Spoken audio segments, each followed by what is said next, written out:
الحمد للہ وکفیٰ وسلام علی عبادہ الذین اصطفیٰ اما بعد۔ معزز سامعین، آج کے درس میں ہم انشاءاللہ سائنس اور اسلام کے متعلق بنیادی، ضروری اور درست نظریے کو جانیں گے، جس سے ہمیں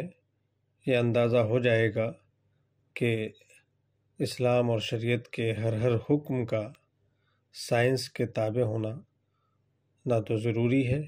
اور نہ ہی یہ کہ اسلام یہ سائنس مخالف چیز ہے، بلکہ اس کے متعلق جو صحیح نظریہ ہے، جو درست نظریہ ہے، جو ہمیں سمجھنا چاہیے، وہ آج کے درس میں آپ حضرات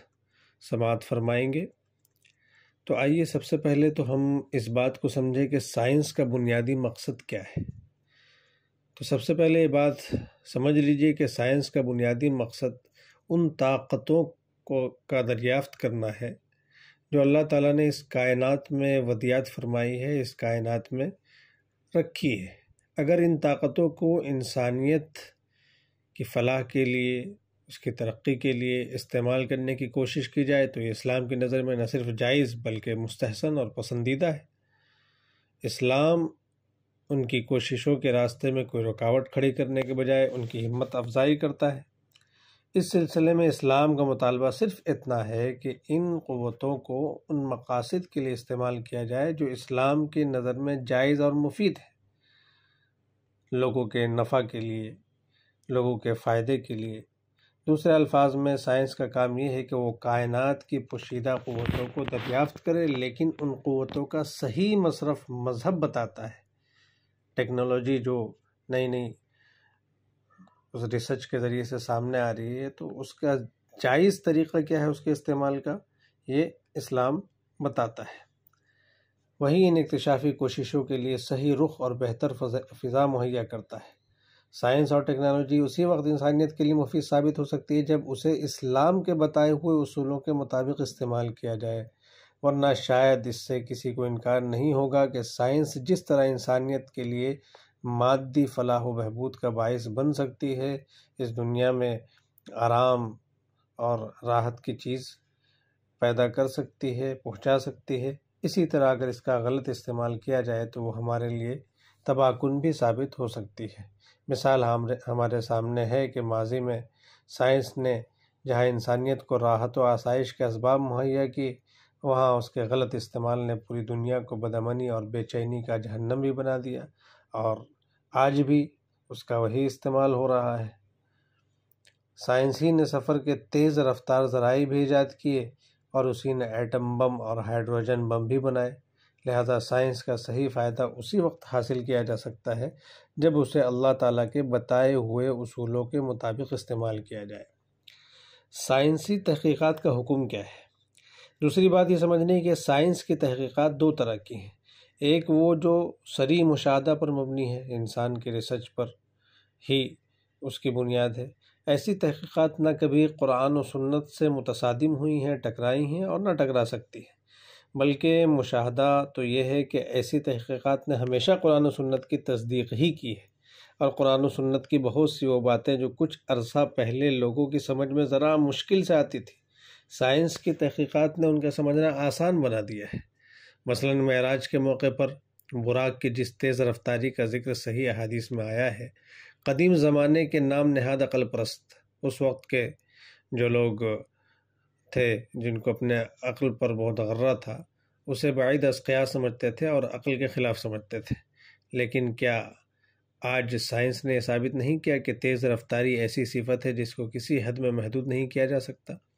دوسری قسم کے سائنٹیفک نظریات وہ ہیں جو مشاہدہ اور یقین کے بجائے ظن و تخمین پر یا کم علمی پر مبنی ہے،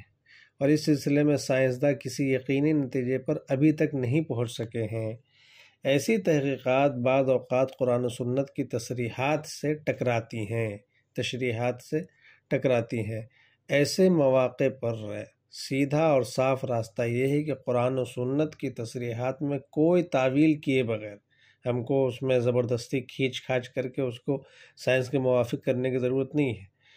کوئی تعویل کیے بغیر ان پر ایمان رکھا جائے اور سائنس کی جو تحقیقات ان سے ٹکراتی ہیں ان کے بارے میں یہ یقین رکھا جائے کہ سائنس ابھی اپنی کم علمی کی بنا پر اصل حقیقت تک نہیں پہنچی، یعنی وہ جو مسئلہ ہے جو اسلام سے ٹکرا رہا ہے، قرآن کی آیات وغیرہ سے ٹکرا رہا ہے، تو اس فیلڈ میں سائنس کو ابھی مزید تحقیق کرنے کی ضرورت ہے۔ جو انسان کی سائنسی معلومات میں اضافہ ہوگا، قرآن و سنت کے بیان کیے ہوئے حقائق واضح ہوتے چلے جائیں گے۔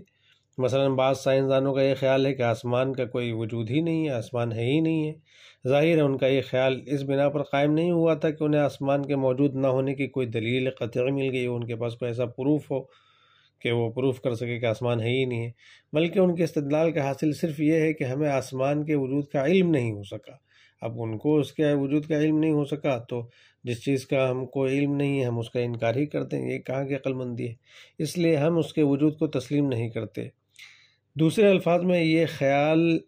علم عدم کے بجائے عدم علم پر مبنی ہے، یعنی یہ جو کہا جا رہا ہے کہ آسمان نہیں ہے تو یہ عدم کے جو علم ہے یہ عدم علم کی وجہ سے ہے۔ لہٰذا ہم جو قرآن و سنت کی قطعیت پر ایمان رکھتے ہیں، یعنی قرآن و سنت نے کہہ دیا تو وہ 110% وہ چیز صحیح ہے، پورے وثوق اور اعتماد کے ساتھ یہ کہتے ہیں کہ ان سائنسدانوں کی یہ رائے قطعی غلط ہے۔ صحیح بات یہ ہے کہ قرآن و سنت کی تصریح کے مطابق آسمان موجود ہے، مگر سائنس اپنی کم علمی کی بنا پر اسے دریافت نہیں کر سکی، اور اگر انسان کی سائنسی معلومات میں مسلسل اضافہ ہوتا رہا تو عین ممکن ہے کہ سائنسدانوں کو اپنی اس غلطی کا احساس ہو جائے گا اور وہ اسی طرح آسمان کے وجود کو تسلیم کر لیں گے جس طرح بہت سی ان چیزوں کو تسلیم کیا ہے جن کا پہلے انکار کیا جاتا تھا اور یہ انکار کرتے تھے۔ مشکل یہ ہے کہ ہمارے یہاں ہر چیز کو اس کے مقام پر رکھنے کی ذہنیت ختم ہوتی جا رہی ہے، یعنی جو جس حد کی چیز ہے، جس لمٹ کی چیز ہے اس کو وہیں پہ رکھا جائے۔ جب ہم اس کو اس سے زیادہ پہنچانے کی کوشش کرتے ہیں تو وہاں سے خرابی شروع ہو جاتی ہے۔ جب کسی چیز کی اہمیت ذہن پر سوار ہوتی ہے تو بسا اوقات اس میں حدود سے تجاوز ہونے لگتا ہے۔ اس میں کوئی شک نہیں کہ سائنس اور ٹیکنالوجی نہایت مفید اور ضروری فنون ہے، اور دور حاضر میں تو مسلمانوں کے لیے از حد ضروری ہے کہ ان فنون کی طرف بطور خاص توجہ دیں، ان میں ترقی کی انتھک کوشش کریں۔ اس کے بغیر موجودہ دنیا میں ان کے لیے اپنا جائز مقام حاصل کرنا ممکن نہیں رہا، لیکن اس کا مطلب یہ ہرگز نہیں ہے کہ کوئی سائنسداں اپنے اندازے سے، اپنے ظن سے، اپنے تخمین سے، اپنے اٹکل سے جس کسی نظریے کا اعلان کر دے اسے وحی کی طرح درست تسلیم کر لیا جائے اور اس کی بنا پر قرآن و سنت میں تعویل و ترمیم کا دروازہ کھول دیا جائے، اس لیے کہ سائنسداں کی کہی ہوئی بات اور ان کی ریسرچ کو ہی بعد والے سائنسداں نے غلط ثابت کیا۔ تو اب ایسی چیز جو ہے، اب اس کا ریسرچ جہاں تک پہنچا وہ اس نے اپنے ریسرچ کے دائرے میں وہ بات کہی، لیکن بعد والے نے اس سے بڑھ کر کے ریسرچ کی تو اس کو غلط کہا۔ تو اس لیے وحی جو ہے وہ عالم الخبیر ذات کی طرف سے ہے، تو اس میں تو کوئی غلطی نہیں ہو سکتی۔ ہاں سائنس اس کے موافقت میں ہے تو ہم کو سمجھا جائے گا ہاں بھائی وہ اس کی حقیقت تک پہنچ گئی ہے، اور مخالفت میں تو سمجھا جائے گا کہ ابھی اس کو مزید تحقیق کی ضرورت ہے۔ تو بہرحال جس کسی نظریے کا اعلان کر دے اسے وحی کی درست تسلیم کر لیا جائے اور اس کی بنا پر قرآن و سنت میں تعویل و ترمیم کا دروازہ کھول دیا جائے، یا اس کی بنا پر قرآن کریم میں شکوک و شبہات پیدا ہونے لگے، خاص طور سے جب یہ شب و روز دن و رات کا مشاہدہ ہے کہ سائنس کے اس قسم کے نظریات آئے دن بدلتے رہتے ہیں۔ یاد رکھیے کہ اسلام کا معاملہ عیسائیت سے بہت مختلف ہے، بہت الگ ہے۔ عیسائی مذہب میں اتنی جان ہی نہیں تھی، اس لیے کہ وہ ایک محدود وقت کے لیے تھا، اسی لیے تو بعد میں اسلام آیا کہ اب اس کی ضرورت ختم ہو گئی تھی۔ اور دوسری بات ہے کہ پھر خود اس کے ماننے والوں نے اس کو تحریف کر دیا، اس کو بدل دیا تھا کہ وہ زمانے کے نت نئی ضروریات، یعنی عیسائی مذہب جو ہے وہ زمانے کی نت نئی ضروریات اور انسان کی بڑھتی ہوئی سائنٹیفک معلومات کا مقابلہ کر سکتی ہے، اتنی اس کے اندر طاقت نہیں تھی، لہذا سائنس اس کے لیے ایک عظیم خطرہ بن کر سامنے آئی۔ اس کے لیے ضروری تھا کہ وہ کلیسا کے وقار کو سلامت رکھنے کے لیے یا تو سائنس کی مخالفت کرے یا اپنے مذہب میں رد و بدل کرے۔